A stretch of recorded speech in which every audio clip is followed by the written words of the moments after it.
Bom dia, pessoal. Muito bom aqui estar com vocês. Difícil subir, né, aqui no palco depois desse trio. O que é que tu estava dizendo ali, Sérgio?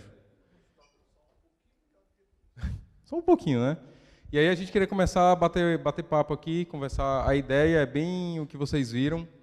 Acho que todo mundo em algum momento se perguntou na faculdade ou prestes a entrar na faculdade, na escola, e quer trabalhar com música ou com comunicação ou com audiovisual, perguntar se pergunta, né? Será que eu vou pagar minhas contas fazendo isso? Será que para eu trabalhar com música eu vou precisar ser um grande artista e ganhar o The Voice? Será que para trabalhar com cinema eu vou precisar ser o Tarantino? Né? Então a gente se pergunta isso muitas vezes na faculdade. Eu me perguntei isso. Até ontem as contas estavam pagas, graças a Deus. E eu acho que é hora de trocar essa experiência entre pessoas que eu imagino que as contas estejam pagas também. Então,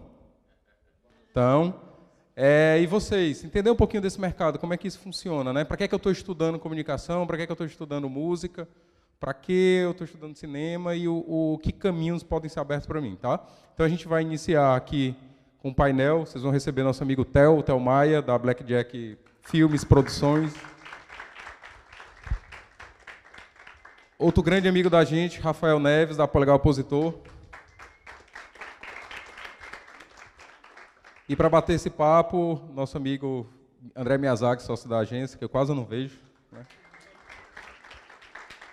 E aí eu vou passar para ele agora o microfone, ele vai bater um papo e vai perguntar aí para todo mundo se dá para pagar as contas ou não. Vamos lá. Bom dia, gente. Esse trio aqui é melhor do que o do anterior, tá? Só para deixar bem claro aqui. Bom, como o Pado comentou, a gente vai falar um pouquinho sobre comunicação. Fica meio estranho assim, né, gente? Então, tá bom. E a gente vai começar aqui falando sobre um pouco sobre audiovisual, né? Esse universo aí que permeia desde publicidade, quando a gente pensa em comerciais de algumas empresas, produção de conteúdo, e vai passando por cinema, por documentário, por séries, etc. E a gente está aqui com dois especialistas na área, o Theo Maia, que é sócio-diretor da Blackjack Filmes, e o Rafael Neves, que é sócio-diretor também da Polegar Opositor, da PO. Que são, além de parceiros comerciais nossos, são grandes amigos, a gente tem muito orgulho e muito respeito por eles também, pelo trabalho que eles desenvolvem, né? A gente também já ganhou alguns prêmios juntos aí, então foi bem bacana esse tempo, né? Enfim, eu acho que poderia começar falando um pouquinho de como é que foi o começo de vocês, né? Como é que foi esse começo aí com a produtora, quais são as dificuldades que vocês passaram. Eu acho que é um pouco do que todo mundo também quer entender, né? Bom dia, pessoal. Eu ia começar cantando, mas eu desisti aí, porque complicou. Bem, sou Theo Maia, tenho uma produtora de vídeo, Blackjack Filmes, há 7 anos já no mercado, mas a minha experiência já são de 19 anos. Esse mercado ele é muito vasto, ele é muito amplo. Como o Pado mencionou bem, não só cinema, não só documentários, não só séries, VTs, eventos sociais. Como eu falei para vocês, é tão amplo esse mercado, você tem que estar muito preparado, muito atento. Até palestrante eu estou sendo hoje aqui, ó. Enfim, eu queria deixar bem claro para vocês que tudo que nós viermos aqui a falar, que são experiências, são práticas que funcionaram com a gente, que cada um tem seu caminho, cada um tem sua percepção, sua convicção, e funcionaram muito bem com a gente. As contas realmente estão pagas, até ontem estava, né? Então, funcionaram muito bem, nós não somos donos da verdade. Por estarmos aqui com o holofote, não quer dizer que tudo que viermos a falar é certo ou errado. Hoje em dia, nós sempre tivemos, isso é bíblico, o lance da escolha, né? Então, cada um faz a sua escolha, cada um tem sua percepção, sua convicção. E uma dica que eu quero dar, até antes de abrir algumas perguntas, é que confiem em vocês e administrem muito bem as informações que vocês têm. Hoje, segundo Augusto Cury, uma criança de 6 anos ela tem mais informação do que o imperador de Roma. Mas ela já viu mais coisas do que o imperador de Roma. Então, muito cuidado com o que vocês vão ver, o que vocês vão ouvir. Saibam filtrar e tenham foco. E acreditem em vocês. Olá, gente. Bom dia. Como o Mia já apresentou, eu paro também. Meu nome é Rafael Neves.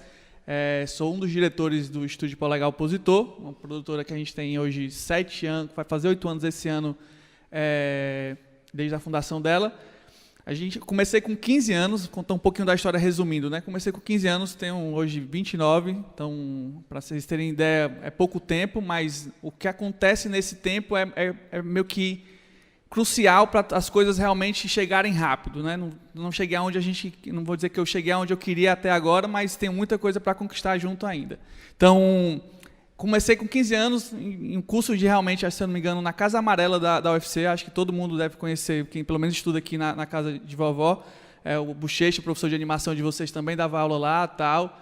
Então, realmente é uma realidade bem próxima da de vocês. Então, comecei lá, meio que conheci professores que tinham feito cinema em Cuba e uma outra realidade, mas eu falei, cara, tem algo que eu quero, eu já gosto, eu gosto de ver comercial na TV, eu acho isso legal, publicidade mesmo, e fui atrás de um amigo que trabalhava numa produtora em São Paulo, na O2 Filmes, uma produtora do Fernando Meirelles, grande, e na cara de pau eu pedi, cara, eu posso passar minhas férias aí contigo, assim, só para ir na produtora, só para ver como é que era. E chegando lá, já sabia mexer em alguns programas de edição, e acabou que um cara não foi, e eu acabei ajudando ele nessa parte de edição, de edição de casting ainda, para você ter ideia, eles faziam edição de casting, era um comercial, não lembro agora qual, mas eles realmente pegavam as pessoas, botavam anúncio no jornal, as pessoas iam lá, se inscreviam, gravavam, e depois o diretor assistia o casting para aprovar. E aí, nessa brincadeira, eu falei, cara, é isso que eu quero. Tipo assim, eu gostei das pessoas, vi o diretor, como é que ele trabalhava e tal, e voltei para cá atrás de como eu ia realmente começar isso. Então, fui atrás de produtores, fui atrás de cursos e tal, e depois de um tempo conheci algumas pessoas, conheci o meu sócio, o Jonatas, e aí a gente, cara, vamos montar um negócio nosso. E a gente foi, realmente, porque a criatividade, ela é meio que só 1% da história no nosso processo. Assim. Tem outra parte que é gestão, que é a parte de empreender, de realmente, mesmo que não seja uma empresa, mesmo com um profissional autônomo, a gente também tem esse processo. Então, a partir disso, a gente começou a criar o nosso estúdio, e aí foi realmente um processo bem legal, porque a gente foi conhecendo criativos, né, que é os meninos como Adelanteiro, a parte que cria a história, né, que cria a ideia, e a gente executa, e essa vira uma troca, né? Vira um processo criativo mesmo. Então, a partir disso, a gente foi conhecendo outros criativos, conhecendo outros mercados. Hoje a gente trabalha muito para São Paulo, porque a internet não tem mais essa restrição de onde a gente está. Então, o fato de a gente estar aqui em Fortaleza não menospreza o nosso trabalho. A gente tem muita gente boa fazendo coisa para fora daqui, e muita gente que estava lá voltando para cá também. Depois eu falo alguns nomes aqui que a gente conhece, de pessoas que realmente conseguiram chegar longe. Então, o meu processo é mais ou menos isso. Cheguei, fui para um curso realmente que era gratuito, na Casa Amarela, na UFC. Disso eu consegui entrar, ver como é que era o processo, para saber se era isso que eu queria. E aí montei, depois de um tempo, depois de mercado de trabalhando em produtora, montei meu estúdio, e aí já estamos com 8 anos. Então, é basicamente isso a história. Alô? Você comentou que faz muito trabalho hoje pela internet, né? Produz muita coisa pela internet, quer dizer, produz conteúdos aqui e pode trabalhar via internet também. Que isso é algo que é novo não, né? Mas vem acontecendo com todo mundo, com todas as profissões, e com a gente não é diferente também. Na agência a gente consegue atender clientes produzindo aqui, trabalhos para São Paulo, inclusive outros estados também, o Brasil inteiro. Então, realmente abriu essa porta para a gente, né? O que é que mudou para vocês? Que tipo de oportunidade existe hoje para quem está começando ou para quem já está no mercado e sabe que hoje você pode produzir conteúdos com uma ideia muito boa e com a câmera bem simples, né? O que é que mudou? Quais são as oportunidades que existem aí? Então, eu comentei no começo que tem publicidade, que tem cinema, que tem documentários, que tem séries, enfim, que tem programas, tem várias atividades que a gente pode exercer com audiovisual, né? Quais são as oportunidades que existem aí para quem está querendo entrar no mercado? Posso falar? Mia, é o seguinte, a grande oportunidade hoje, além da globalização que eu falei, é que a simplicidade hoje tem muito foco, né? As plataformas estão numa crescente já faz algum tempo, só que ela vive um grande momento, né? Dizem que a TV vai ser extinta, isso, aquilo, outro, até agora a especulação. Claro que queremos que não deixe de ser uma boa plataforma ainda a TV, mas a TV ela exige uma produção ainda maior. Você tem que justificar muita coisa pela TV ainda. E a internet, ela tem uma comunicação mais simples, uma comunicação mais viral, né? A gente estava conversando até há pouco ali sobre memes, né? Como a gente dá uma atenção a isso, como a gente se identifica com isso. Memes geralmente para o lado cômico. Então, a internet, as plataformas, Instagram, YouTube, tudo isso favoreceu as produtoras de pequeno e médio porte, porque você consegue ter orçamentos para isso.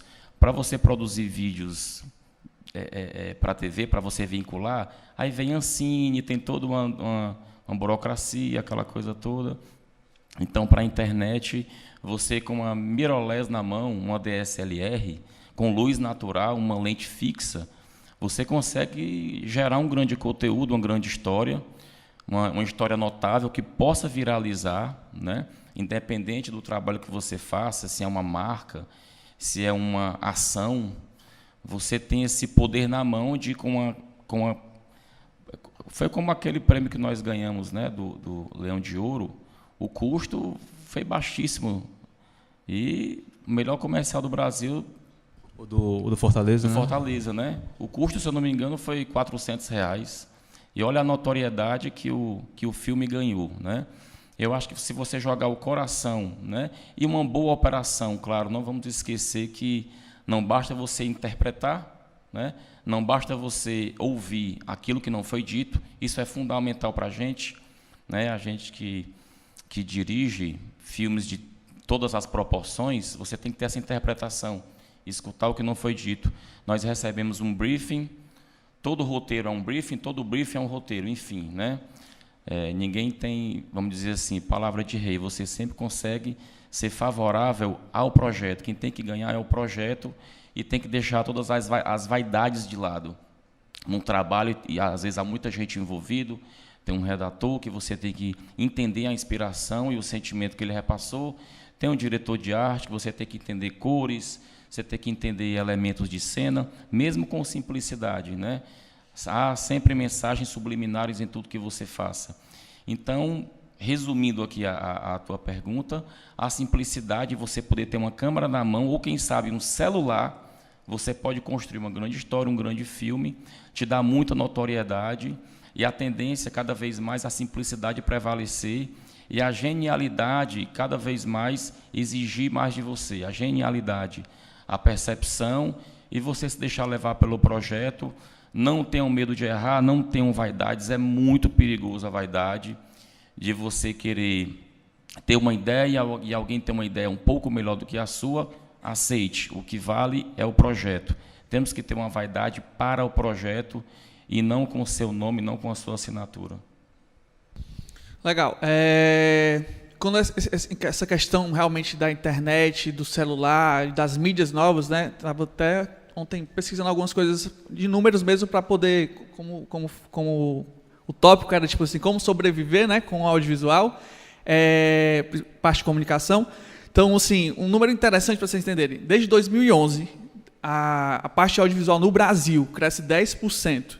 Independente das crises que a gente já passou, é um dos setores que realmente ela continua sendo inabalável, porque, querendo ou não, as pessoas continuam consumindo, principalmente por conta da internet e do celular. As pessoas, querendo ou não, o fato de você ter a mídia hoje na mão, todo mundo quer ver coisa nova. Ninguém quer assistir a mesma série 2 vezes, ninguém quer assistir o filme 3 vezes. Então, o fato de você ter que ter coisas novas todo dia, o audiovisual tem que produzir constantemente. Então, para você entender, a gente, se eu não me engano, acho que o número é 25 bilhões, o que o audiovisual gerou de renda em 2018. E esse número comparado até, eu acho que, se eu não me engano, o PIB do Brasil é maior do que as farmácias que a gente tem aqui, a indústria farmacêutica. Então, se você vê aí Drogasil, Pague Menos, e você entender que o audiovisual consegue produzir, rapaz, é algo que a gente não tem dimensão, porque a gente não consegue, talvez, chegar nessa parte de produção. Vocês conseguem visualizar o filme pronto, mas não entendem quantas pessoas estão ali por trás. Na Ancine são 7 mil, teve uma palestra recentemente aqui em Fortaleza, e eles deram alguns números, como são 7 mil produtoras cadastradas na Ancine. Dessas 7 mil, 95% são de produtoras pequenas e médias empresas, e também estão inclusos trabalhadores autônomos, que o Theo estava falando, né? Tipo assim, a Ancine é burocrática nesse processo para você registrar, e é um pouquinho chato, mas tem muita gente que hoje é autônomo, né? Tipo um editor, um motion design, que vai lá, faz o cadastro. Então, nesses 95% dessas 7 mil produtoras registradas, então a maior parte realmente é essa galera autônoma. Então, o mercado dessa questão de internet e o celular em si tem impulsionado, né? Acho que é um fator determinante para a gente continuar consumindo, continuar produzindo muito conteúdo. Então, como o Theo falou, a ideia é simples, realmente as pessoas não estão... Elas têm um filtro, claro, que elas sabem diferenciar o que é bom, o que é ruim. Então, ninguém aqui acho que consegue, se for assistir algum filme, vai dizer, esse filme aqui foi mal feito, esse filme aqui não foi bem produzido. Mesmo sem ser da área, né? Total, porque, tipo assim, as pessoas consumem muita coisa. Então, você assiste muita coisa no Netflix, assiste muita coisa na TV. A TV fechada também, né, hoje em dia tem crescido o número de assinantes. Então, isso também faz com que a lei, né, do audiovisual estabelecida que existe uma cota para produção independente brasileira nessas TVs fechadas, então canais como HBO, tudo tem que ser produzido aqui. Então, isso abre muito mercado para a gente. Então, dessas 7 mil produtoras, a Ancine diz que 98 mil pessoas são trabalhadores diretos, fora os indiretos que a gente tem. Então, é muita gente. O mercado continua precisando de muita mão de obra, e aí entra a questão da mão de obra especializada. Tipo assim, é o fato de a gente ter que ser especialista realmente nesse processo. E aí que eu acho fantástico o lance do curso aqui. O que eu ia perguntar para vocês na sequência era isso, assim, que tipo de habilidades que o mercado precisa, né, das pessoas que estão começando, assim. O que elas têm que saber, o que elas não precisam saber também, que tem muita coisa que a gente... tem vários cursos diferentes que a gente pode ir atrás, etc., que ensinam muita coisa que, na verdade, o mercado não precisa, né? Então, que tipo de habilidade que realmente vocês esperam, por exemplo, de alguém que está começando, que bate lá na porta de vocês e, eu quero trabalhar com vocês, quero trabalhar com filme, com cinema, etc. E aí vocês vão avaliar o que dessas pessoas? Olha, Mia, acima de tudo, as coisas têm que ter coerência, né? Como eu falei, o mercado ele é amplo, ele é vasto, mas ele também, se você fizer a escolha errada, escolher a porta errada, você pode demorar muito tempo para você se recompor. É bem complicado. Como eu falei, a comunicação está aí às mãos. Você tem que entender a necessidade do mercado, e vou falar um pouquinho aqui do operacional, né? Primeira coisa a se fazer, se você tem paixão pelo audiovisual, é você ter uma comunhão, uma comunicação, uma química com equipamento. Isso é inevitável, né? É muito complicado hoje você querer ser um gestor. Ninguém começa como um gestor. Ninguém vai querer ser um empresário. Essa veia artística, isso até incomoda para a gente, de você ser chamado de empresário. Nós não queremos nunca ser chamados de empresário porque a produtora tem um CNPJ, né? Nós queremos ser artistas, ser sonhadores, meninos. Eu tenho 42 anos de idade, mas eu comecei com 23, 22, enfim, são 19 anos. Sou torrinho de matemática, viu? Ainda bem que... Mas, enfim, são 19 anos, não me arrependo de nada do que aconteceu na minha vida. Eu comecei com câmeras VHS no ombro, viewfinder preto e branco, não era nem ISO, era íris. Então, era algo bem complicado. Não me arrependo de nada, como eu falei, mas hoje é muito mais prático, não resta dúvida. Eu não vou dizer que sinto saudade, que eu estou mentindo. Uma coisa que eu tinha pânico era trabalhar sempre com luz. Essas câmeras mais antigas eram 14 lux, não era, Rafael? 14 lux, 16 lux, que exigiam luz de fundo para você suprir a necessidade, para você ter a mesma tonalidade.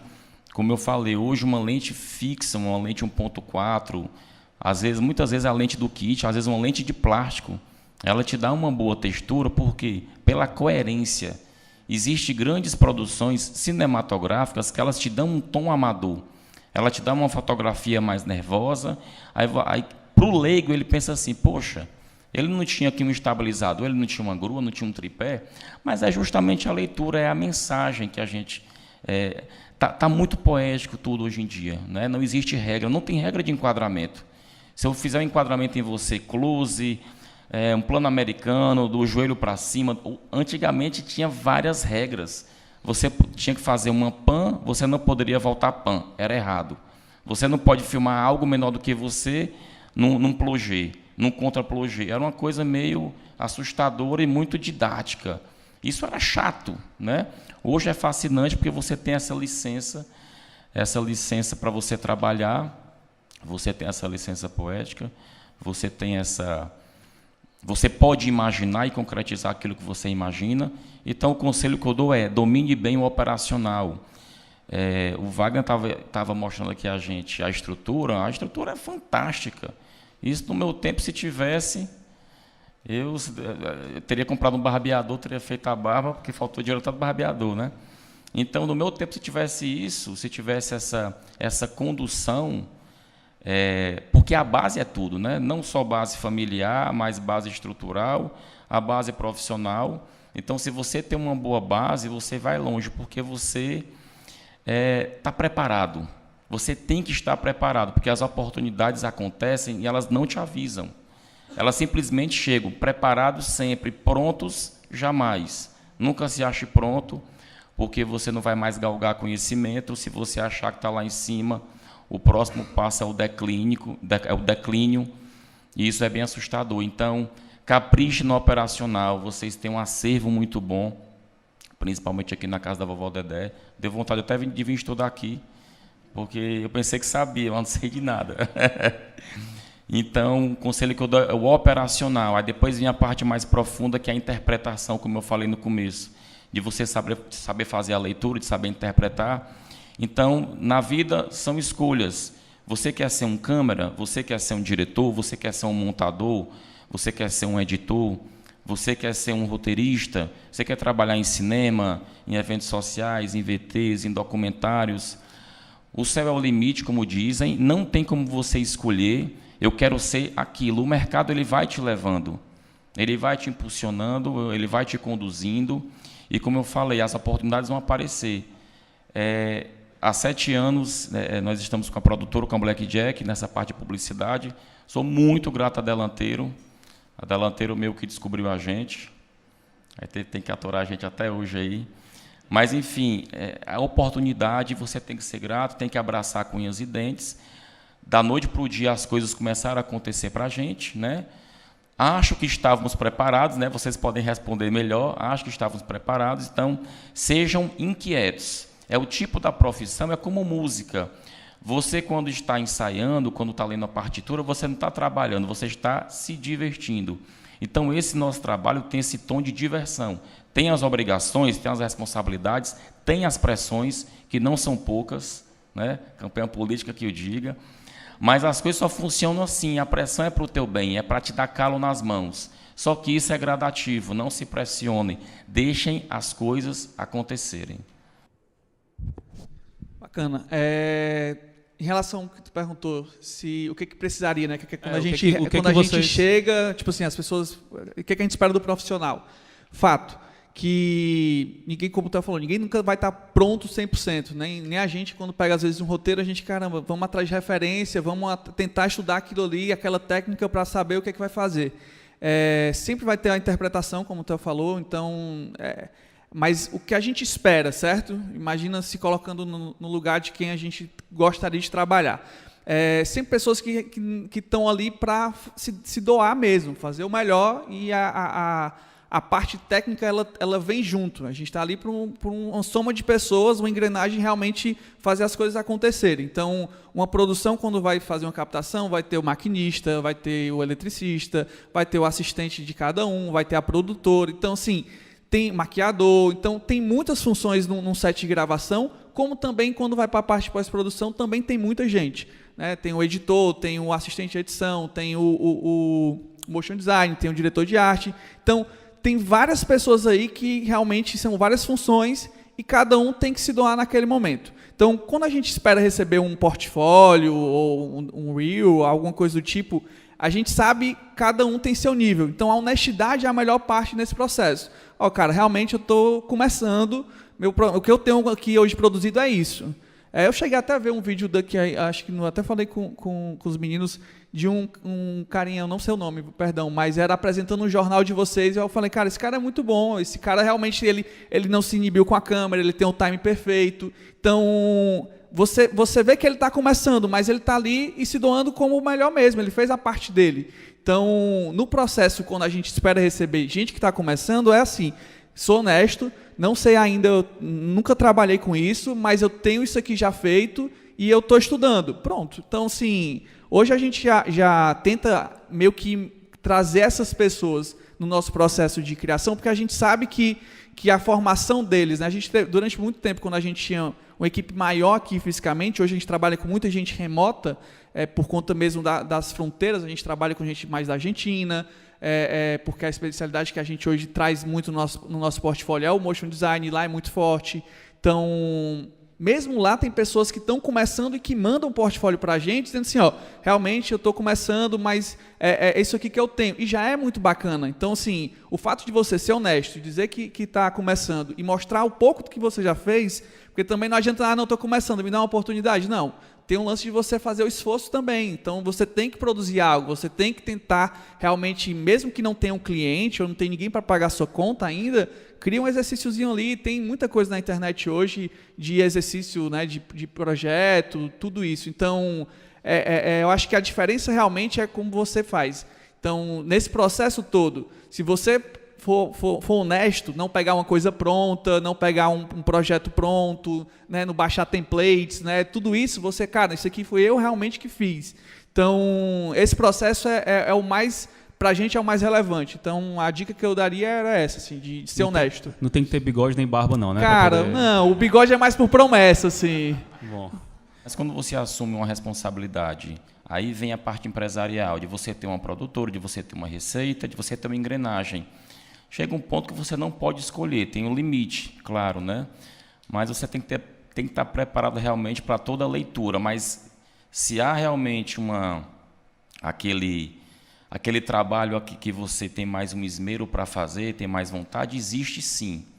Não vou dizer o meu, mas existe sim você fica propenso a fazer determinados trabalhos. Com o tempo, as pessoas, a sensibilidade é muito aflorada. Então, o teu contratante, né, vamos dizer assim, as agências principalmente, ela vai compreendendo onde você é forte.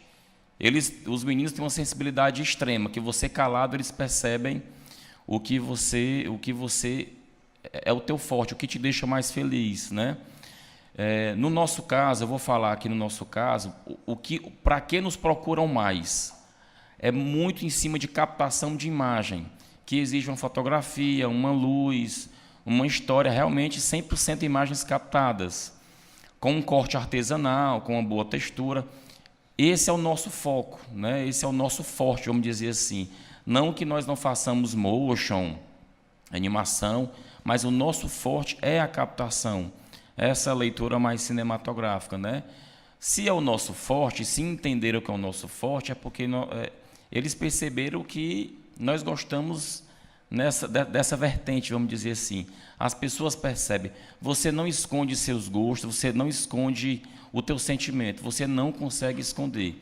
Então, mas esteja preparado. Vai chegar um dia que você vai atingir um nível que a demanda vai aumentar e você não pode simplesmente dizer, não, isso eu não faço.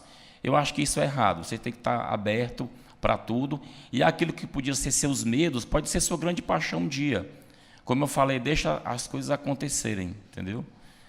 Tá. Vou compartilhar só algumas coisas com eles para ser rápido também. Fato que a gente hoje, sonho, certo? É produzir conteúdo autoral. publicidade, massa, paga nossas contas e o fato que a gente... Fale mal não, viu? Não, eu tô aqui, não posso jamais. Mas fato que a publicidade realmente, como o Theo falou, assim, a gente tem as obrigações e a publicidade paga a conta, né? Então, mas o sonho mesmo é produzir nosso conteúdo autoral e aí a gente se inspira nos grandes. Por exemplo, a própria O2 Filmes, há 3 anos atrás, deixou da receita maior ser publicidade para ser produção de conteúdo. Então, como isso aconteceu? Com as novas leis, com os novos projetos realmente acontecendo. Então, é um sonho nosso. Aí entra a questão da própria animação, né? A gente faz muita animação e é um mercado que hoje é muito forte. Então, nesses 100 anos de animação do brasileira, eu acho que é a época que a gente chama a época de ouro mesmo, porque está muito forte, né? A gente tem produzido, no Brasil mesmo, foram de 44 séries praticamente no último ano. Então, a quantidade de filmes de longa-metragem, né, que a gente antigamente fazia 2, ou tinha ano que nem fazia nenhum de animação, a gente já está produzindo 7, 10 filmes. Então, isso é muito forte. Então, a animação em si também tem um mercado muito grande. Hoje a gente faz pouca captação para cá, por questões orçamentárias, por uma logística mesmo. A gente acaba optando por não absorver um custo muito alto de produção para a gente ter um retorno menor. Então, a gente acaba dizendo assim, não, vamos para projetos que são vantajosos para a gente. Então, é essa equação na hora de produzir, porque realmente a gente produz com uma equipe grande e tal, então a gente preza por alguns pontos. Então, na parte realmente para vocês também saírem daqui com o norte, cara, como é que esses caras são remunerados? Tem um site que quem faz animação é legal, motion design, que é o Layer Lemonade. Depois eu posso passar o link para os meninos, eles compartilham com vocês, que lá recentemente fez uma pesquisa e com 3 mil artistas pelo Brasil mesmo, e esses caras preencheram um formulário e lá a gente vê quanto a porcentagem de quantos artistas eram homens e mulheres. Então, infelizmente a minoria ainda é mulher como motion design, se eu não me engano era 16%. Mas eles também falam de valores. Quanto esses caras são remunerados? Para quem está começando, para quem é sênior. Então, para vocês terem uma ideia, de freelancer, a média de um cara que está começando é de R$ 2.500 a R$ 4.500. Um cara que está já como sênior, ele chega a ganhar 12, 15 mil reais. Né? Então, isso como freelancer.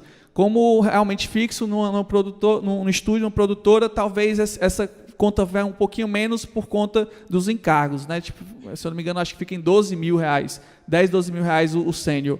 Então, assim, tem um potencial muito grande, é um mercado que tem uma valorização financeira legal, dá para sobreviver sim disso, né? Então, você conseguindo, tem muita gente, eu não falei rápido, né? Mas tem muita gente boa fazendo coisa daqui, né? Tem artistas que já trabalharam em filmes que vocês nem têm dimensão. Tem um amigo que trabalhava aqui com a gente na PO, um modelador 3D. Ele recentemente estava conversando comigo, ele participou de um filme que vai ser lançado agora do Hellboy.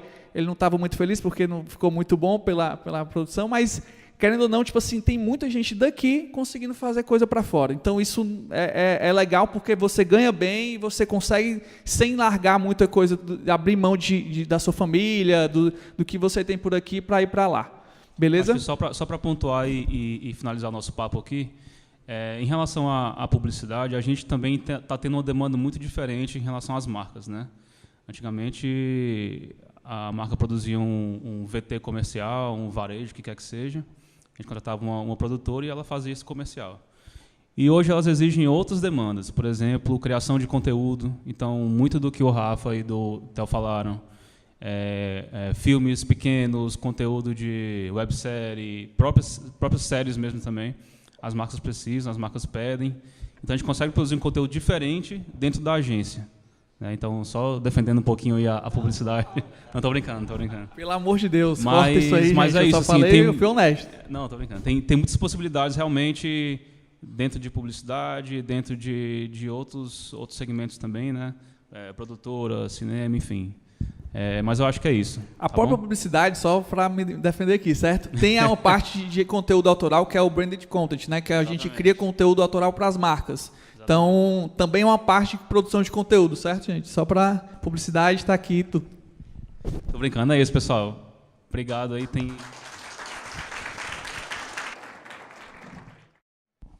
Bom, vamos continuar aqui. Vamos continuar aqui com o nosso papo. Agora falar um pouquinho sobre marketing, sobre comunicação também. Vou chamar o Marcel Pinheiro, que é da Delanteiro, e a Adami, que é do Sistema Verdes Mares, diretora de marketing.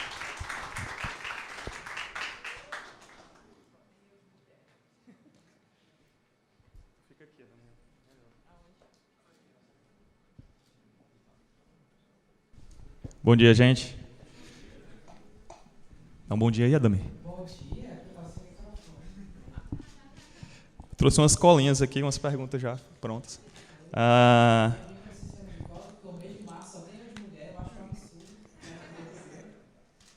Pois é, mas aqui tem um monte de menina na plateia aí que pode entrar, né? E pode se animar depois do teu exemplo aí. Ou não, ou tu pode se afastar de vez também, vamos ver. Bom, apresentar um pouquinho nós dois, né? Primeiro a convidada, a Adami, ela é gerente de marketing do Sistema Verdes Mares. Quando a gente fala em Sistema Verdes Mares, a gente fala aí TV Diário, TV Verdes Mares, FM 93, o que mais, Adami? Me ajuda aí. Portal, né? Então, o jornal, enfim, muita coisa, né, que essa mulher comanda aí. Comanda... Quê? Muito trabalho, muito artista sobre o comando dela, então administrar esses egos aí também deve ser uma coisa bem difícil, né?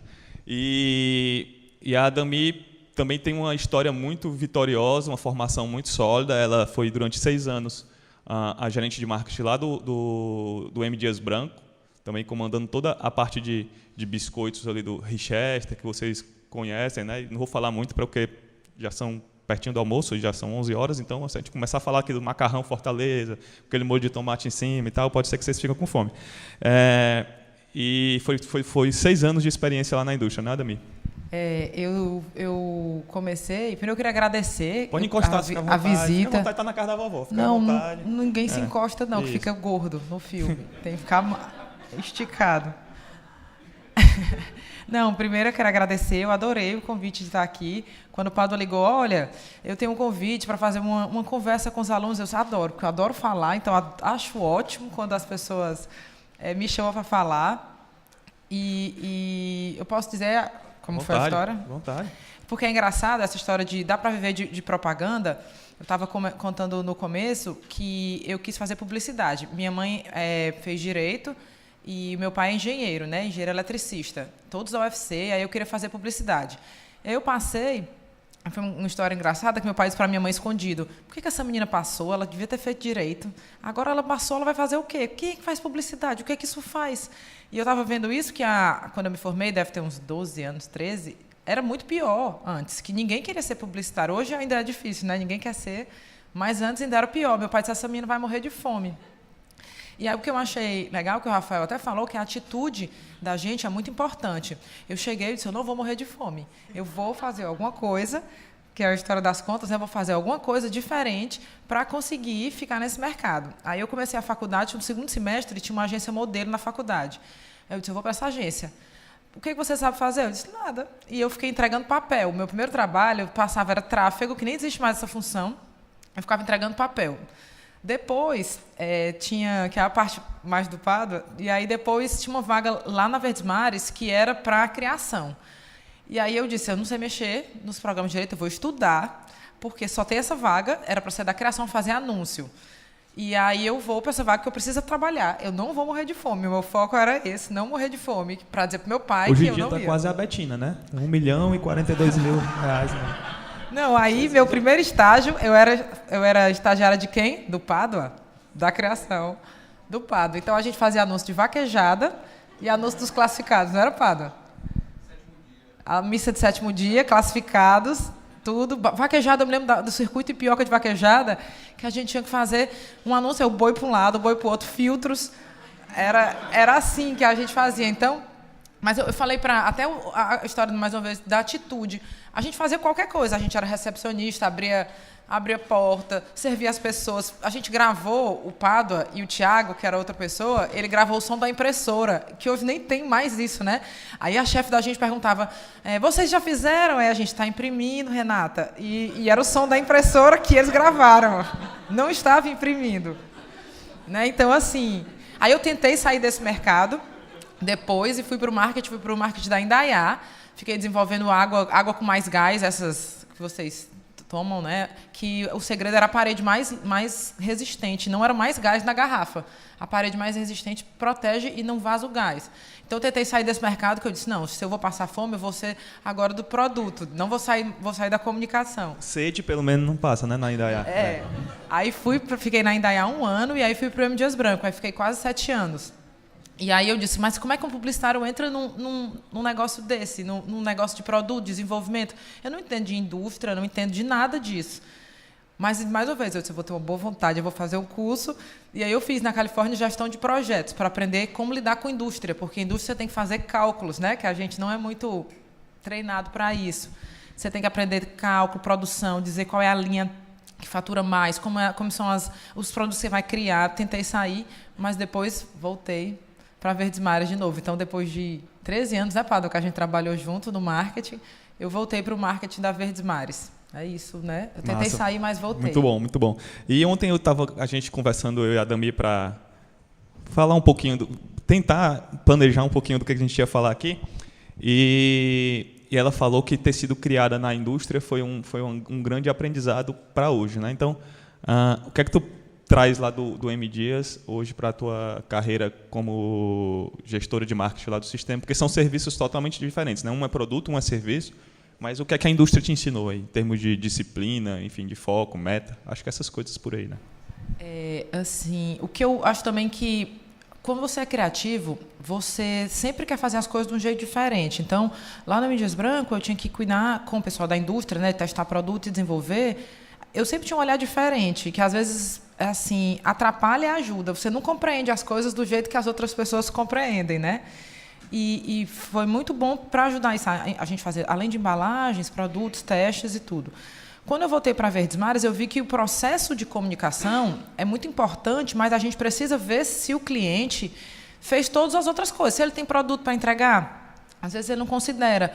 Tinha gente que queria lançar, colocar uma campanha no ar, porque o produto saiu, foi feito pela indústria e saiu. Então, vamos botar a campanha no ar? Mas a gente sabe, que trabalha na indústria, que até o produto de ser produzido para chegar na prateleira, para as pessoas conseguirem identificar o produto, ele tem uns 3 meses. Então, ele precisa, a comunicação precisa pensar em todos os passos do produto, não só uma campanha de televisão. E isso é muito importante. E a criatividade também de saber exatamente o que é que as coisas significam para as pessoas. Por exemplo, quando a gente estava no M. Dias, uma vez, um exemplo que eu me lembro para sempre, a gente foi fazer uma embalagem nova para o creme cracker e a gente queria mostrar como todas as tendências do mundo, que os biscoitos quebrados, né, os biscoitos das embalagens dos Estados Unidos, a gente viu da referência da Kraft, ele vinha quebrado na embalagem, mostrando como ele era crocante. E aí a gente foi tentar adaptar esse conceito para o Ceará, né, para o Brasil. E a gente foi testar em gôndola. A gente criava os produtos de brincadeira e deixava na gôndola para as pessoas acharem que era o produto normal e a gente ficava olhando, observando no supermercado. A gente fazia isso várias vezes. Aí as pessoas passavam, pegavam biscoito e diziam, olha esse biscoito quebrado, não quero não. Aí eu fiquei sempre me perguntando, quando as pessoas dizem, a tendência do mundo é que ninguém assista mais televisão. O que eu percebo é que a gente tem que ter humildade para entender que a gente não conhece o mundo todo. As pessoas são muito diferentes de um lugar para o outro. O que nos Estados Unidos significava crocância, no Brasil, no Ceará, significava o biscoito quebrado, estragado, que não é bom. Então, é diferente como as pessoas são criadas, né? É diferente o contexto e a situação que as pessoas têm. E também eu queria, Rafael, uma vaga para ser redatora, viu? Porque é engraçado, eu fiz esse curso de gestão de projetos para tentar entender bem na indústria, mas, ao mesmo tempo, eu fiz um de roteiro de filme. E eu criei um desenho animado. Se você quiser um dia, eu tenho um desenho animado, Porque eu acho assim, quando você quer ser criativo, deve nunca... ser muito estranho, né, esse desenho da Dami. Não. Eu misturando biscoito com água. Não, é a história de uma lagarta. E a Samantha Marques comendo tudo. Não, é ótimo, viu? É a história de uma lagarta que ela queria virar... É ótimo. Do que, de uma lagarta? Não vou mais dizer, porque o Rafael vai querer comprar os direitos. Bom, falando especificamente do sistema, né? Lá no M Dias, tu teve um trabalho de diferenciar as famílias de marcas de acordo com os públicos, né? Mulheres de classe C e D consomem esse tipo de alimento, a gente vai fazer uma comunicação específica. No sistema, havia esse cenário quando tu chegou e como é que tu adaptou esse tipo de trabalho lá para o sistema, que é o produto, destinar cada produto para um tipo de consumidor diferente?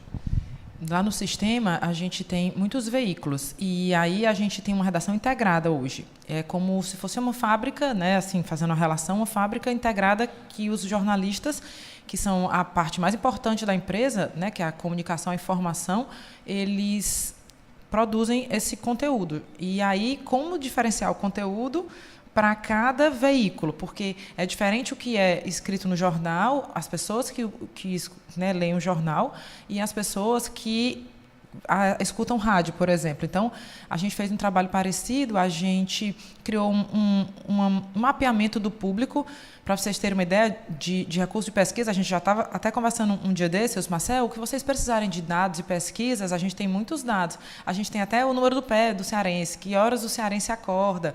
O cearense acorda um dos mais cedos do Nordeste, às 5h30. E 60%... Eu estou aumentando essa média, sabe? Com certeza. E outro dado, 60% do cearense vai almoçar em casa e dorme um pouco de tarde. Eu disse, por que não fiquei na cota dos 60%? Mas, assim, a gente estuda o comportamento do cearense, que eu acho que, para o marketing, o que é igual em qualquer lugar que você esteja, seja indústria, seja televisão, você tem que estudar o cliente. Você tem que ser curioso e saber quem é o cliente. Uma habilidade que a Dami tem, que eu acho que é fundamental para todos nós aqui, de todos os segmentos da comunicação, é não acreditar tanto no feeling puramente, né? no que você acha, mas ir atrás do dado, né? Que talvez seja algo que tu tenha trazido da indústria também, ou enfim. Algumas verdades que a gente acredita para a realidade de hoje, elas não são verdades. Como ninguém assiste mais TV, né? Não existe isso. A TV vai acabar, ninguém está assistindo. A TV vai acabar, ninguém assiste mais TV, ninguém assiste mais rádio. A Verdinha, a Rádio AM, tem uma audiência enorme. Ela já é a quarta, terceira de maior audiência das FMs também. Então, né, assim, ninguém... Então, assim, muitas vezes a gente tira pelo nosso comportamento, a gente que é mais jovem aí, a gente assiste menos TV, isso é verdade. Mas a gente pega o nosso comportamento e tenta extrapolar para o comportamento de todo mundo. Então, quem aqui acorda 5 horas da manhã e dorme à tarde? Quem dorme à tarde aí? Depois já... Não acredito, não. Quem acorda 5h30 da manhã? 5h30 já está mais na média, mas quem dorme à tarde, quase ninguém. E a média é que as pessoas durmam à tarde. Está vendo como o nosso comportamento é diferente da maioria das pessoas? Então, antes de você criar qualquer coisa, é importante se debruçar um pouquinho nos dados, não partir só das suas próprias ideias, dos seus próprios conceitos preconcebidos aí. Então, para quem está entrando no marketing, na comunicação, uma dica que eu daria é não acreditar nos seus próprios modelos mentais, aí, né? Estudar muito o público. Né? É ele que importa no final das contas. O que é que o público quer? Então, você não gosta do sertanejo universitário, vamos supor, né? Mas, infelizmente ou felizmente, é a música que está tocando. Eu tenho que entender esse fenômeno, tenho que procurar saber quem são os expoentes desse tipo de música, senão a Dami não conseguiria fazer nenhuma mudança na FM 93, por exemplo. Não é isso? A gente tem que estudar o mercado e também eu digo para todo mundo estudar de maneira geral. É muito bom você estar sempre aprendendo alguma coisa nova. Meus avós morreram de Alzheimer, então eu disse, eu tenho que estudar, porque senão não servir para nada, pelo menos eu evito o Alzheimer por um tempo. Mas, assim, a gente tem que estudar, a gente tem que buscar, até como jovem, com qualquer idade. Eu já dei aula na Unifor uma época de gestão de produtos. E aí eu via, às vezes, os jovens muito interessados e mais ou menos interessados. Então, eu acho que você tem que procurar o que você gosta de verdade e ser muito interessado e buscar muito o que você gosta. Não pare de fazer curso, não pare de estudar. Hoje em dia, a gente tem uma facilidade de ter cursos online muito, muito baratos, assim, até sem custo nenhum. Tem sempre palestra. Eu vi, às vezes, que até na própria Unifor, às vezes, um palestrante super importante e não tinha muita gente. Eu disse, por que as pessoas não vão atrás de estudar, de ver o que o outro está fazendo? Às vezes, essa falsa ilusão, eu acho, de eu sei tudo, e tem tudo também na internet, que é né, dois lados disso, acaba dizendo, eu sei tudo, e não olha mesmo o que está acontecendo no mercado. Então, pesquisa é importante, os dados.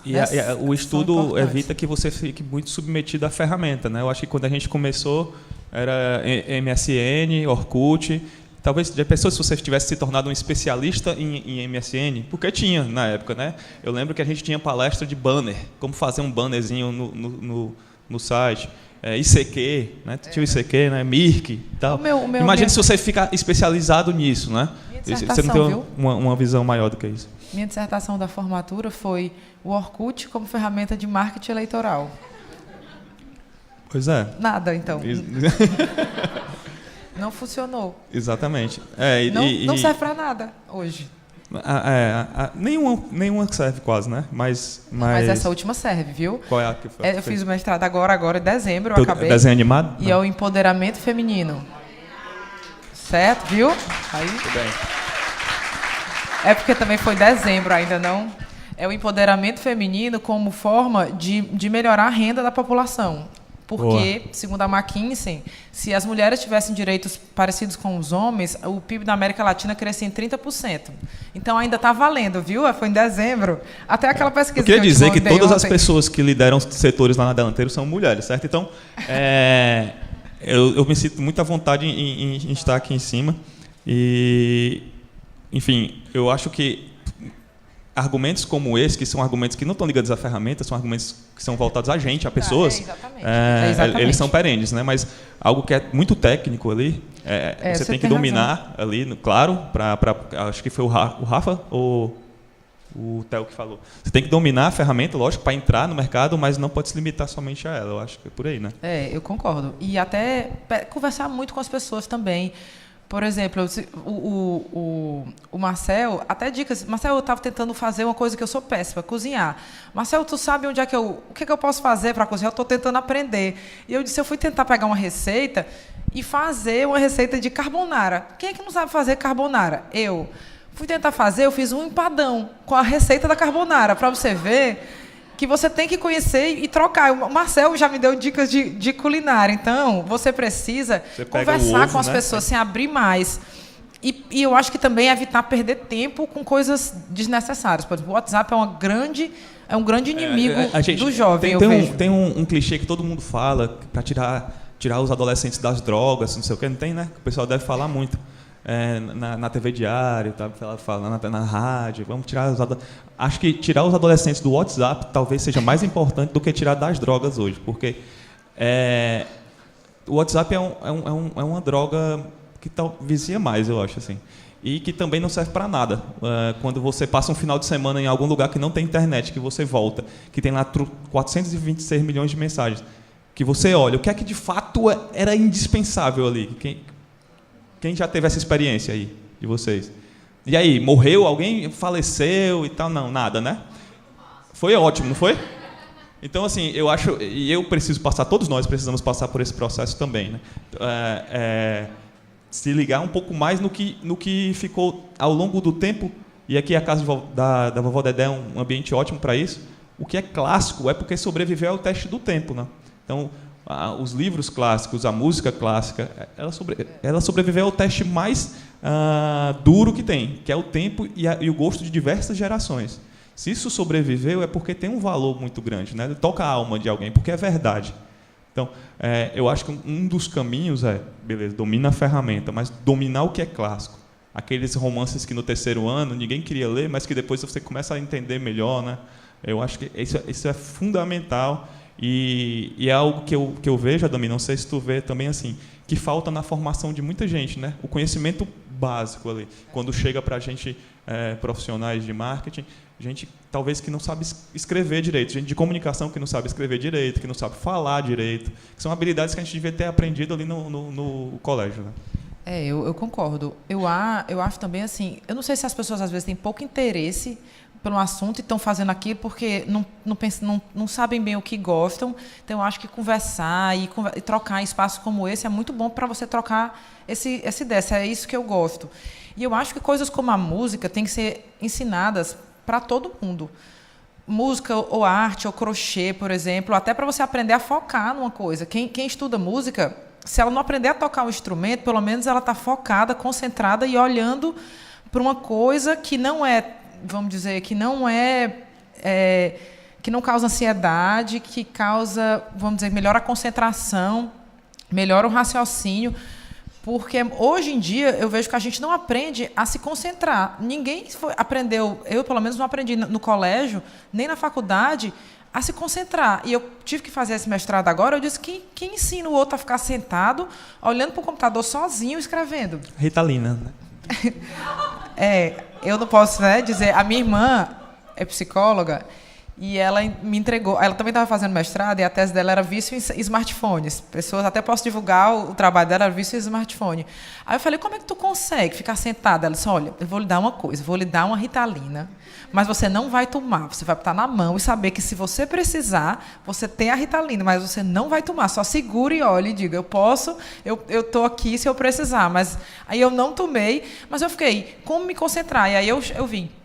Crochê, que é ensinado agora em escolas, as crianças mais novas, né, as crianças até cristais vão chegar muito diferente, porque elas aprendem crochê, aprendem música. E eu não sei tocar nada, infelizmente, eu sei tocar a metade do parabéns para você e pronto, só parabéns, pronto. Mas eu acho que todo mundo tem que estudar música, tem que estudar isso como, vamos dizer, para melhorar a sua mente, a sua cabeça, para você fazer melhor todas as outras coisas. Até meditação. Eu fui para aquele seminário que está tendo agora, aquele South by Southwest, no ano passado, tinha umas 4 salas só de meditação. E geralmente quem era profissional dizia, meditação é coisa de gente doida, né? Não é coisa desocupada, não é. Tem que fazer parte do dia a dia de todo mundo. Verdade. Voltando aqui um pouquinho à parte de marketing mesmo, gente. Além de redator publicitário, eu sou diretor de marketing do clube aqui do estado que tem título nacional brasileiro. E assim... E só isso, né? Por enquanto, né, Pádua? Eu sou... E está lutando para continuar na série... O clube que é campeão nacional... O time que tem mais experiência na Série C. É o 8C, não? Oi? É o 8C, não? Não sei. Campeão nacional tem taça, né? Não tem taça? Tem muita experiência na Série C mesmo, também concordo. Taça. Não é troféu escapamento, não é troféu, é taça. Mas voltando, uma mudança que eu precisei fazer quando eu deixei de ser redator, assim, ainda sou redator, mas também acumulei essa função de diretor de clube, foi minhas ações têm que gerar venda, né? E é algo que parece óbvio, mas que o publicitário normalmente não está vinculado a isso, assim. Minhas ações têm que vender camisa, minhas ações têm que vender sócio-torcedor. Não adianta nada eu fazer um videozinho bacaninha e tal, se isso não gerar venda para o cliente no final das contas. E a gente fica meio com vergonha, né, de ser vendedor, assim, a gente quer ser mais, sei lá, artista, criativo. E eu acho que assim, não tem vergonha nenhuma, nós somos vendedores que nos utilizamos da arte, da criatividade. Nesse sentido, Adami, quais são as habilidades assim, que tu vê que faltam nos profissionais de marketing em relação à vida prática, à realidade mesmo de mercado? Eu adoro o trabalho que vocês fizeram no Fortaleza, né? Apesar de ser do Fortaleza, ficou muito diferente. Apesar de ser do Fortaleza, mano. Não, mas eu não torço para time nenhum, na verdade. Eu estou só brincando, porque eu brinco com quem é do Ceará e quem é do Fortaleza. Mas eu não torço para time nenhum, mas o esporte é muito importante para a economia, para o Estado. Então, eu torço pela parte do futebol. Mas... Acabou, né? Mas voltando a falar da televisão, rapidinho, só uma coisa, Adami. Vocês tiveram a maior audiência do Brasil nesse domingo com Fortaleza e Ceará. E é porque ninguém mais assiste TV, né? Como é que pode? Engraçado isso. Maior audiência do Brasil foi aqui, Fortaleza e Ceará na TV Verdes Mares. Mas é muito importante. Volta lá para as habilidades. Eu acho assim que uma coisa que eu também procuro fazer, como você já disse antes, é conhecer as pessoas. Você acabou de citar que vocês fizeram um trabalho muito, muito diferente do Fortaleza, de mudar a comunicação, de mudar a cara, de fazer coisas diferentes, porque vocês entendem quem é a pessoa, quem é o cliente de vocês, quem é o torcedor, quem é o público, o que precisa ser feito. Eu acho que o mais importante é você entender qual é o objetivo, qual é a clareza, e ter com clareza, e você também conhecer todo o processo que aquela sua comunicação vai ajudar. Você tem que conhecer se tem produto na indústria, o que ela vai fazer, o que o cliente está percebendo, como o produto vai ser vendido para dentro, para os vendedores, como é que eles vão apresentar. E eu acho legal, vocês da Delanteiro, vocês se preocupam com a prática, com o final. Então, vocês acompanham mesmo dia a dia, o que está acontecendo, o cliente fez isso, ele botou, e a loja, como é que está. Que isso é uma coisa que, às vezes, o profissional não se preocupa, quer fazer uma campanha, e a campanha é o último passo de um trabalho enorme que vocês já fizeram antes. Cadê o Daniel? Tá aí, tá? Aí, ó. Daniel tá lá com a gente na Delanteiro. Aplauso aí para ele. E o que eu acho massa, assim, voltando às características das pessoas, e casa muito com o que o Ademir está falando, o que é que precisa fazer? Ele faz. Entendeu? Então, é editar? Beleza. Daniel, tu vai para a campanha política só fazer meme. Ele passou quantos meses ali fazendo meme? 3 meses, 2 meses fazendo meme, assim. Aí voltou para a agência, precisa fazer GIF, precisa finalizar. Então, eu acho que é um exemplo aí, e não deixa de ser um cara jovem, que conversa, que participa das nossas festas lá de uma maneira muito intensa. Mas, assim, acho que é um modelo e que vocês precisam se espelhar, porque vai longe o garoto aí, viu? Massa. Perguntem para a Adami, por favor, que as minhas se esgotaram. Perguntem. Oi. Eu queria fazer uma pergunta que vale para os dois, né? Vocês que são profissionais do marketing e tal. A gente sabe que boa parte do trabalho de vocês depende de inspiração, né? Mas a maior mesmo é a transpiração. Mas essa inspiração, eu entendo que tudo tem um limite na vida, né? Assim, tem um dia que eu não estou legal, não estou tendo ideia, mas eu tenho que produzir alguma coisa. Então, tem algum lugar, tem alguma pesquisa, alguma referência, algum lugar que vocês vão beber na fonte e que, de repente, vocês conseguem, né, resolver um problema ali imediato, né? Eu digo isso porque aqui na casa a gente tem esse trabalho, e esse trabalho a gente desenvolve diuturnamente. Eles são estimulados a todo dia estar produzindo alguma coisa, né? Enfim, onde é que vocês buscam inspiração? Onde é que vocês buscam referências? Onde é que vocês conseguem resolver um problema que, de repente, tem que ser resolvido agora e não pode esperar para amanhã? Eu acho que tem muitas fontes, assim. Eu posso dizer, minha família é do Crato e eu tenho o nome da minha avó. E meu, ao contrário, é rimada. Então, eu cresci estudando poesia. Eu sei várias decoradas, né? Eu gostava disso. Então, ler. Tem gente agora fazendo teu nome ao contrário assim. Rimada. Adami é rimada ao contrário, é o nome da minha avó. Então, eu já cresci lendo muito. Eu acho que você tem que estar toda hora se enchendo de muito conteúdo e de coisas diferentes. Porque aí, naturalmente, você cria um repertório para criar coisas novas. Isso era tão engraçado que quando eu era do colégio, porque meu avô fazia poesia, e eu lia tanto poesia, eu decorava tanto poesia, que eu tinha que fazer uma redação, eu fazia de outro nível, que eu ganhava todos os concursos do colégio. Mas não era porque eu era criativa, era porque eu tinha todo dia um monte de coisa que eu pesquisava. Então, eu fico até assim, às vezes, questionando se as pessoas são criativas mesmo ou se elas só estão cheias de novidades. Elas viram várias coisas de novidades. O que eu posso citar? Que vocês leiam mesmo, leiam muito, façam música. Aula de música é muito bom, porque é outra habilidade que você aprende. E que você pesquise palestras, faculdades, sigam pessoas de referência do mercado, o que eles fizeram, o que eles não estão fazendo, e tentem descobrir o que vocês gostam, o que inspiram cada um, porque é diferente, né? Para mim, é o que eu acho. Curso, tenho amigos diferentes, estou até com uma amiga aqui, a Gabi, que é de São Paulo, se vocês precisarem de alguma coisa de marketing digital, é com ela. O Beranger, também da TV Diário, qualquer coisa com ele também. Ele é produtor e diretor da TV Diário de programação. Se vocês quiserem alguma dica com ele também, converse com pessoas boas também. O pessoal da Delanteiro, que além até para dar receita, eles ajudam, não é, Marcelo? Assim, no caso da redação publicitária em si, você tem algumas técnicas. Não dominar essas técnicas é o básico, ali, como fazer um título publicitário. E para isso é bom que você tenha um background de propaganda muito, muito vasto, que é algo que também falta hoje nos profissionais de marketing. A gente vai conversar sobre propaganda. As pessoas não acompanharam quais são os últimos festivais que aconteceram, qual foi a última feira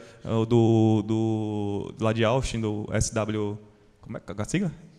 Enfim, South by Southwest, enfim, qual foi o NRF que aconteceu. Então, saber o que está acontecendo na profissão ali é o básico. Além disso, eu acho que os conhecimentos extra-profissão, eu buscaria outros que não o que a gente está acostumado hoje em dia. Por exemplo, todo mundo tem acesso ao Netflix, ao WhatsApp, ao Instagram e tal. Eu buscaria outros conteúdos, porque esses eles já entram meio que por osmose na gente, né? A gente, ainda que não queira, alguém comenta, alguém fala, você escuta, mas a parte toda de clássicos, reiterando isso, acho que pouca gente tem conhecimento.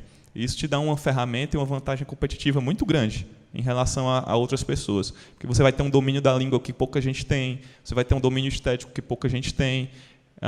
Porque o básico hoje, o comum é você vir, olha ali, acompanhar algum meme que está acontecendo e adapta aquilo para propaganda. Só que quando você fez isso, todo mundo já fez ao redor do mundo. Então, essa história, por exemplo, que eu brinquei da Betina agora, né? Eu acho que deve ter 500 marcas usando isso ao mesmo tempo agora, né? Então, e você acaba sabendo dessas histórias ainda que sem querer. Agora, o cara que conhece lá o Dom Casmurro e a Capitu e a Nona Sinfonia, esse aí é raro, é raríssimo. E esse cara tem muito mais subsídio na hora de criar, e num dia de crise, lá, que está com a cabeça cheia, ele abre o baú dele e o baú está cheio de coisas boas, né? Já uma boa parte da geração atual abre o baú, aí só vai ver meme e Netflix. E aí meme e Netflix alguém já fez, não vai ser novidade, então vai se tornar um profissional comum. Eu iria na busca de um conteúdo que ninguém está buscando por aí. E um conteúdo perene, que não vai ficar velho amanhã. Adami, qual é a posição que emagrece aqui que tu falou? Sim? Certo. Fica assim, né? Pessoal, muito bom bater esse papo aqui com vocês. Eu acho que a nossa responsabilidade, Sérgio, aqui é grande, porque eu aprendi a fazer uma pestana no violão semana passada e estou aqui falando de música, então o buraco é mais embaixo. Mas só apresentando aqui o Serginho é um grande amigo da gente, parceiro aí de muitas madrugadas, não pensem besteira, de trabalho mesmo, e a gente já passou por muita coisa aí. O Sérgio é um grande pianista, para quem não sabe, formado em música na UES, produtor musical, então chega, por exemplo, gente de todo tipo lá no estúdio dele e pedindo para produzir o material. Então o cara é cantor, o Sérgio também é multi-instrumentista, pedindo para produzir, e esse tipo de trabalho que o Sérgio faz. É muito bacana porque foge um pouquinho daquela ideia do estereótipo que a gente tem do artista, que é o cara que está em cima do palco, tocando para milhões de pessoas, do músico, inclusive, tocando para milhões de pessoas e dando autógrafo na saída lá e pedindo 100 toalhas brancas, né? Então, realmente é um ofício, isso é um ofício para o Sérgio. Entrando um pouquinho já no tema, Sérgio, eu tenho uma pergunta que eu acho que tem um pouquinho a ver com os outros painéis também, e a música tem uma parte especial disso, que é a questão da perseverança. Então, quem já aprendeu um instrumento, quem está tentando aprender, ou quem pensa, sabe que a perseverança é muito importante, porque eu falava do violão agora há pouco, e alguém já tocou, toca, até quem não é aqui da casa, levanta a mão só para eu saber. Para você fazer um acorde, você demora aí 1 mês, 2 meses para fazer direitinho. Na primeira semana o dedo está cheio de bolha, você não consegue fazer nada. Todo mundo em casa, não é, pai? Todo mundo em casa pede para você parar de tocar violão porque está tentando assistir o jornal.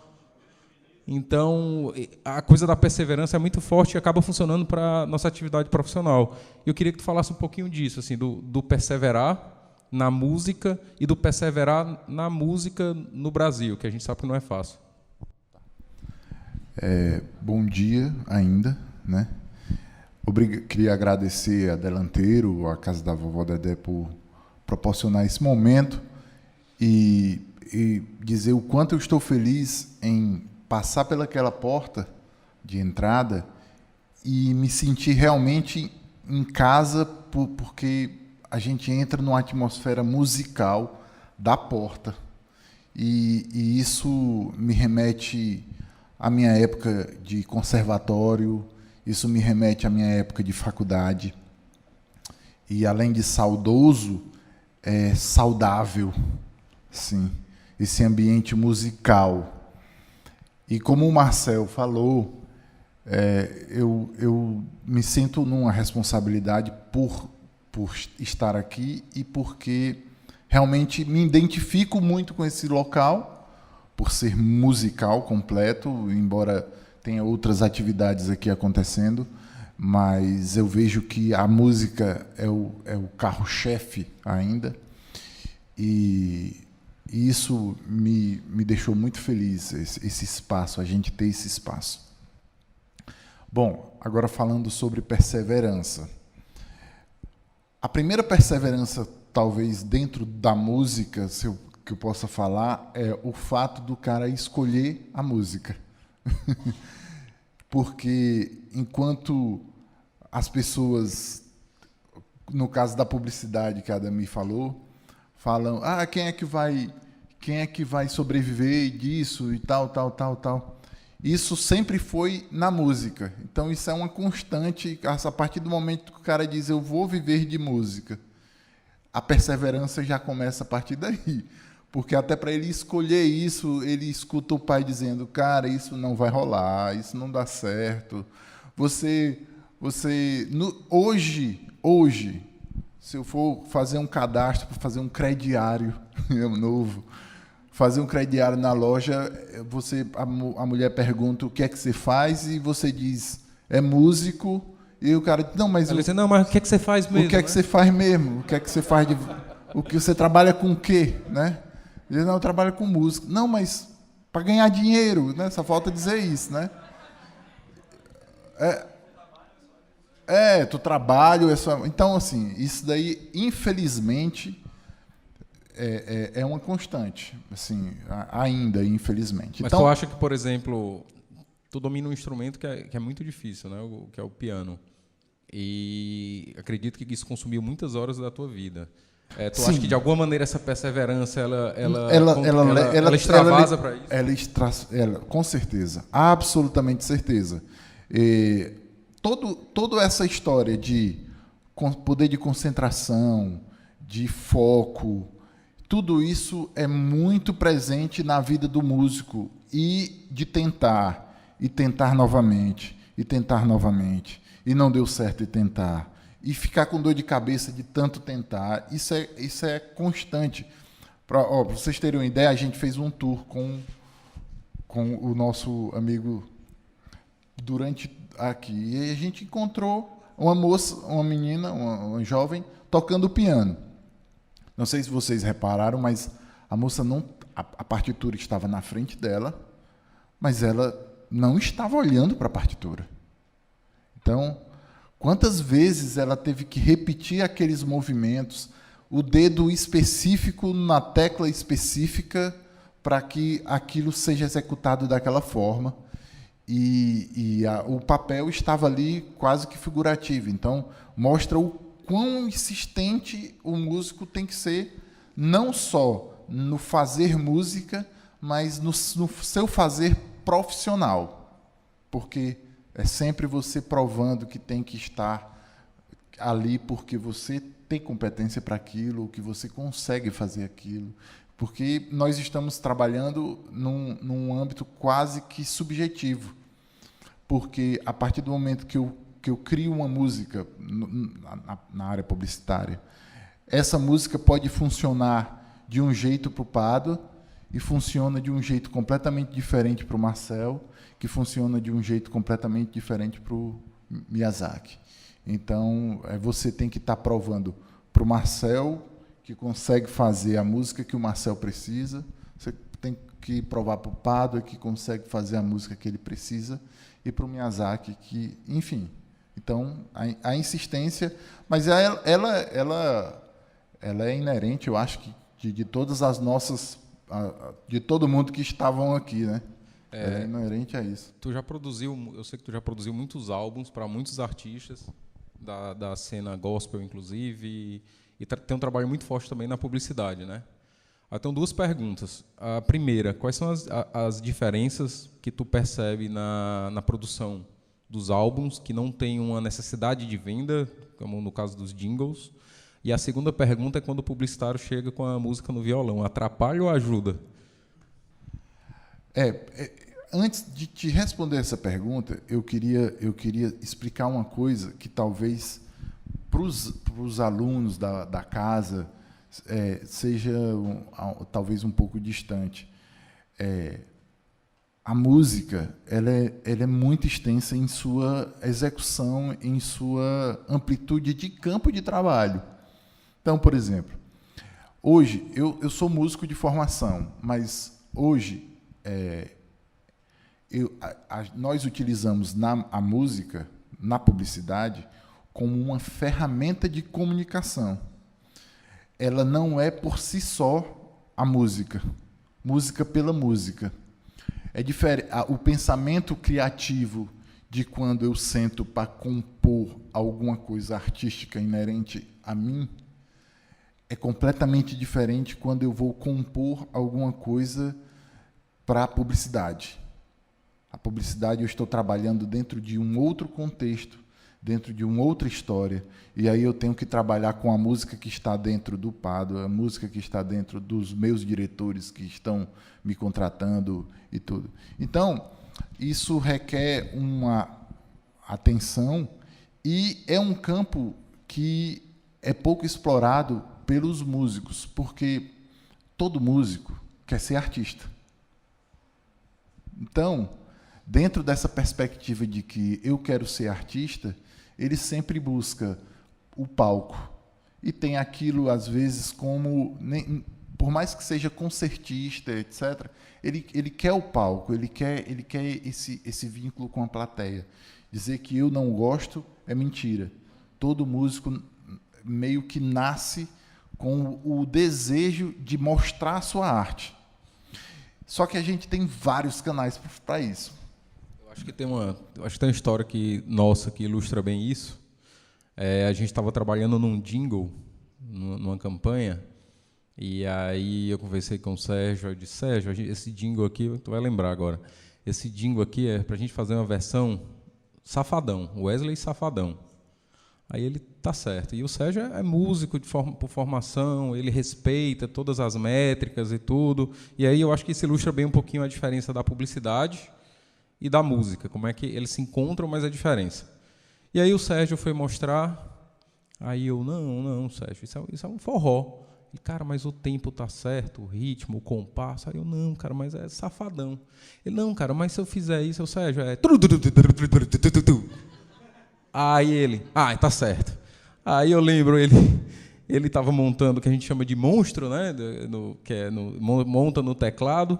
Aí eu passo meia hora depois, ele músico, quebrando todas as regras da música, estava ele lá, com a cara, assim, vou fazer isso aqui, mas vou fazer porque é o jeito, né? Aí entra a história da vaidade, né? Que a gente, às vezes, como a música está a serviço de algo, a gente, às vezes, abdica um pouco da nossa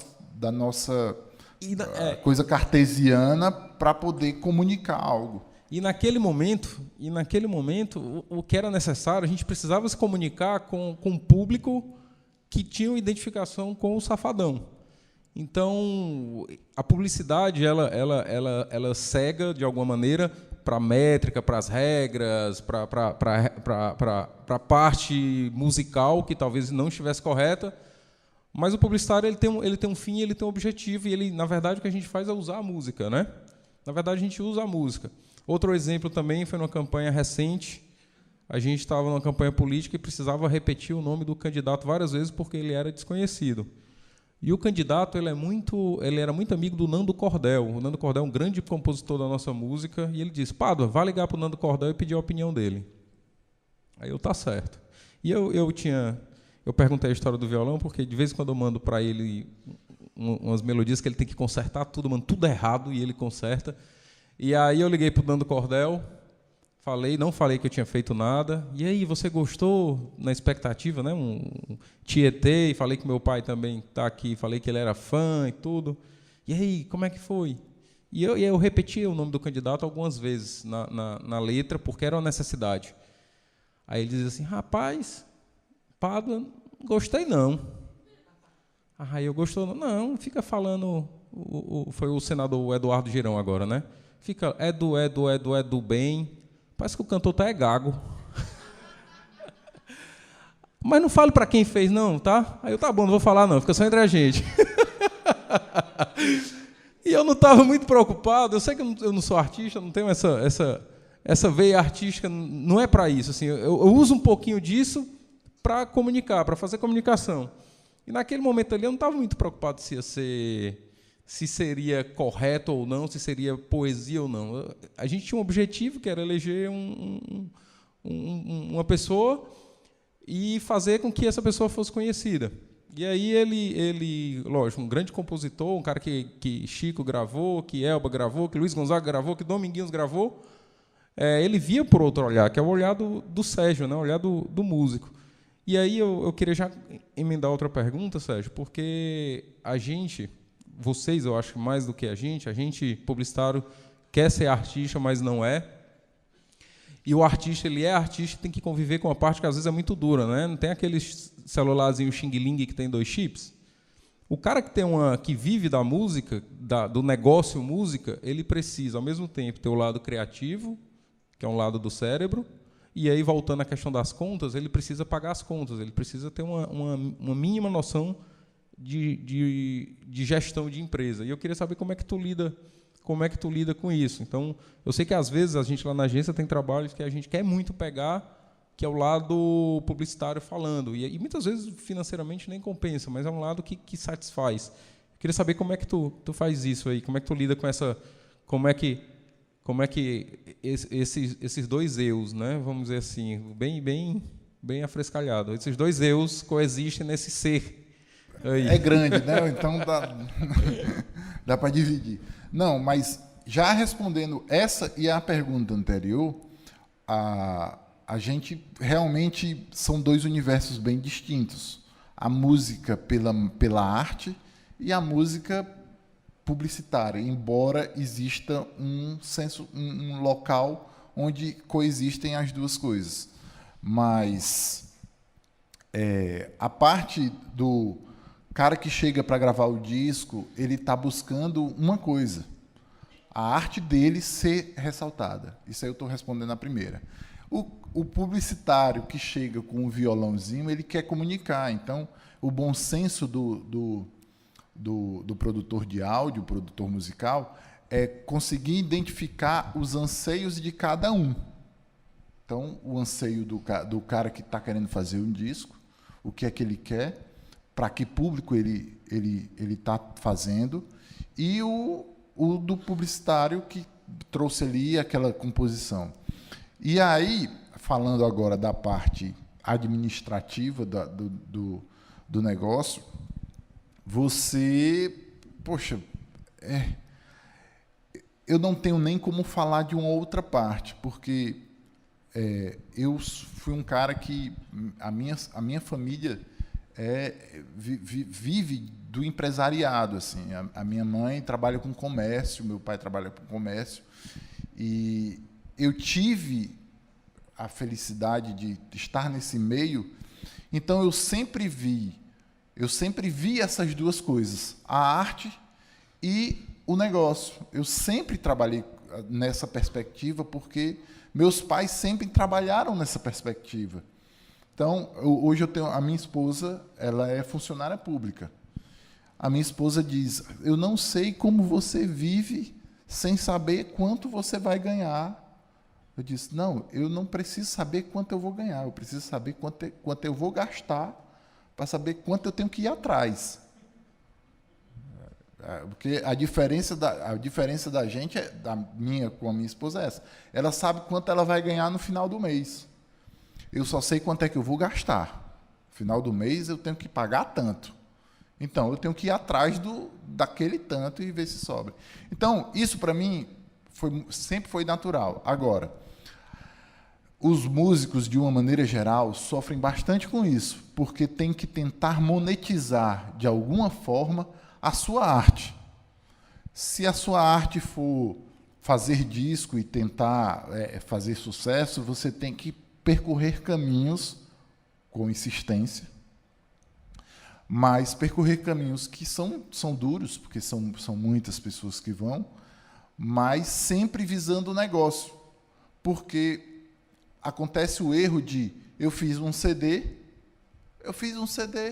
vou botar na internet e vai bombar. Não vai. É 1 em 1 milhão que isso acontece. Agora, eu fiz um CD de acordo com o que a gravadora gostaria que eu fizesse o CD. Então, existe sempre quem monetiza isso. Entendeu? Então, para mim, a parte de se tornar CNPJ, eu não tinha outra escolha nesse sentido, porque, como eu te disse, eu vi meus pais lutando para sobreviver em comércio. Então, se eu não fosse fazer, para vocês terem ideia, se eu não fosse fazer uma produtora de áudio, porque eu me interessei pela parte tecnológica da música e do áudio em si, eu ia fazer uma escola de música. Você é concorrente, não?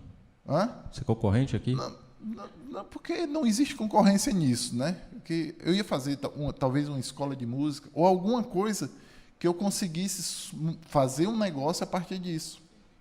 Deixa eu te perguntar outra coisa. O músico que chega para que tu produza o CD dele, de alguma maneira ele é o cliente, correto? Sim. A gente tem a regra de que o cliente sempre tem razão, correto? Certo. E quando chega alguém no estúdio para tu produzir um CD, alguém desprovido de qualquer tipo de talento? Já aconteceu isso ou não? Já. E como é que tu lida com isso? Já. O cara canta aí, canta de novo. Aí na 35ª... Eu vou contar uma história, mas sem dizer os nomes. Chegou uma pessoa... Não, fala os nomes, tô brincando. Ligou uma pessoa. Você grava? Eu disse, gravo. Algum fanho? Não, mas era tão ruim quanto. Presta atenção. Você grava, gravo. Você produz o playback e tal, gravo. Quanto custa? Tanto. E se eu levar só o playback para eu gravar, você mixa? Eu disse, mixo. Coloco os volumes adequados, faço a afinação da voz e tal. Beleza. Chegou o jovem e começou a cantar. Chegou ele e o diretor vocal dele, um cara que vai para o estúdio para dizer como é que ele tem que fazer e tal. Ótimo. Quando ele terminou, ele entrou no estúdio, posso ir? Posso. Preparei, dei o rec, ele começou a cantar. Ele não deu uma nota afinada, uma. Completamente fora. Completamente fora. Completamente. E eu disse... E aí terminou, acabou a música, eu... Pause. Eu olhei para ele, ele saiu do aquário. Tu já tinha recebido ou não? Tu já tinha recebido? Não. Escuta. Saiu do aquário, entrou no estúdio, se sentou. Eu olhei para ele, cara, tu terminou? E ele disse, sim. Pode fazer o que você tem para fazer. Eu disse, cantar por ti, né? Porque, cara, isso não está afinado. Tu vai ter que... Não, mas tu tem um recurso aí no computador. Photoshop, né? Tu tem um recurso aí no computador que afina a voz, que deixa... Eu disse, não, cara, é para a gente fazer pequenas correções. Você não pode se apoiar na ferramenta. Hã? Não vai cantar por ti e tal. E o diretor, eu não disse para ti, cara, que tu tinha que se preparar mais e não sei o que. E eu disse, irmão, olha, o cliente sempre tem razão. Irmão, olha, seguinte, eu não tenho a capacidade de afinar a sua voz. Então, por favor, cara, eu lhe dou essa gravação que você fez aqui. Eu dou para você. Tá de graça. Tira isso daqui, pelo amor de Deus. De graça para você. É de graça. Você não precisa pagar estúdio para isso. E vá para uma pessoa que tenha competência suficiente para afinar a sua voz. Eu não tenho essa competência. Eu não consigo. Então, dei a razão para o cara, Mas a verdade é que ninguém ia conseguir, não existe aquilo ali. Mas, bicho, é isso. Quando a gente recebe um cliente, o cliente está muito afim de fazer um disco. Mas só isso não é o suficiente para você fazer um disco, se o cara quer ser artista. Ele tem que, aí eu uso, olha o senso comum, olha o local em comum onde tem a publicidade e a música. O cliente, muitas vezes, chega para mim, no caso de produção, e ele quer fazer um disco, mas ele não sabe nem para quem ele está fazendo o disco. É para ele mesmo. Não é para outra pessoa. E aí onde está o erro da monetização. Porque se ele está fazendo uma coisa, ele não sabe nem para quem ele está fazendo, ele vai vender para quem? Quem vai comprar? Se ele não está fazendo para ninguém. Está fazendo para ele. Mas aí eu tenho um contraponto aí que eu queria fazer. Não sei se vocês assistiram ao filme... O nome é Bohemian Rhapsody, né? Mas é o filme do Queen. Não sei se alguém assistiu. E tem uma cena que é muito legal, que o Freddie Mercury está batendo cabeça com um produtor musical, e o produtor musical diz que, inclusive, a música, tema e leva o nome do filme, o produtor musical, ele diz que, da gravadora, ele diz, olha, uma música que mistura ópera com tantas variações, uma música de 6 minutos e 10 nunca vai fazer sucesso. Sim. Uma música dessa não tem como estourar porque ela foge totalmente do que está programado ali na rádio. 2, 3 minutos. Você está misturando rock progressivo com ópera. Então, até que ponto a gente consegue mesclar o feeling do artista, porque o artista é um cara... a gente não é artista, mas o artista é um cara diferenciado que consegue ver coisas que a gente não enxerga. Sim. Então, até que ponto o produtor ele faz esse papel aí de tutor, e até que ponto ele acerta, até que ponto o artista tem que convencer, tem que apostar no feeling dele, né? Porque eu acho que é uma combinação difícil. Porque naquele momento, ninguém diria que uma música com 6 minutos e 10, que misturava ópera, que fugia totalmente dos padrões, que fosse estourar e que fosse perdurar como de fato perdurou, né? Sim. Não existe, quando você vai para o estúdio, quando você vai montar um artista, porque o que acontece? Já existe uma questão histórica na história que você está dizendo e do hoje. A primeira antes se via um artista e não se via o potencial do artista, se via, eu quero esse artista. Não eu vou fazer dele um artista. Hoje, você vê um cara e diz assim, eu vou fazer esse cara um artista. Não, você escutou o cara? Não precisa escutar, não. Ele vai fazer sucesso. Entendeu? Antes se via um Paralamas do Sucesso tocando na garagem e diz, cara, que banda legal. Eu vou empresariar essa banda. Os caras são eles ainda. Tá entendendo? Hoje, se o cara for fazer, cara, tu é muito bom cantor, mas tu não vai cantar isso aí, não. Tu vai cantar outra coisa. Tu gosta de rock? Gosto. Mas tu não vai cantar rock, não. Tu vai cantar sertanejo. Dando um exemplo. Porque o mercado está assim, né? O mercado gerou isso. E isso já vem de... Não é de agora. Isso já vem de anos e anos. E aí, os que conseguem fazer coisas originais, não é de uma noite para um dia. Mas aí o cara está fazendo arte dele. A arte dele. Faz sucesso? Pode fazer. Probabilidades? Ninguém sabe. Entende? O cara, o contraponto do produtor, porque no caso de produção independente, que o Pádua chegou no meu estúdio e o Pádua diz, cara, eu quero fazer um CD. Você é meu cliente e ao mesmo tempo é o artista, né? No caso daí é uma produção independente. E aí e uma outra situação cara, a gravadora X me trouxe até aqui. O que é que eu preciso fazer? Aí a gravadora diz, esse camarada aí vai ser sertanejo. E aí eu vou trabalhar dentro dessa perspectiva. É diferente. É como se fosse... Vou te dar um exemplo. Chega um cara que canta Como é? Como é? Um cara que tem uma voz tipo Nelson Gonçalves. Aí o cara chega e diz: Sérgio, eu adoro forró. Eu gostaria de fazer um CD de forró, por favor. E eu digo: velho, fazer um CD de forró com essa voz, é isso? Tu quer CD para quê? Então existe a coisa da publicidade. Existe um bom senso aí nessa história, né? Existe um bom senso nessa história.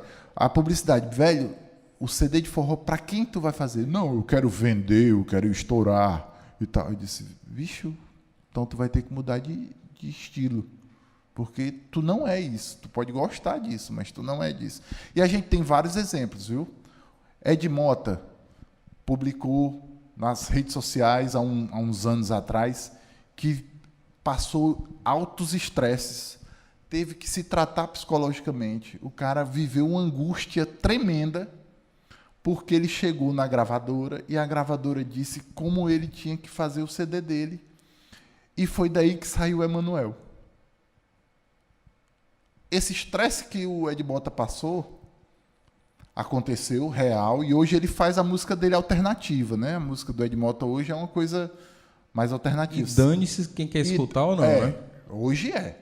Mas ele só é o hoje por conta do Emanuel. Manuel. Entendeu? Então, isso daí foi fabricado. Muito obrigado a vocês e até a próxima.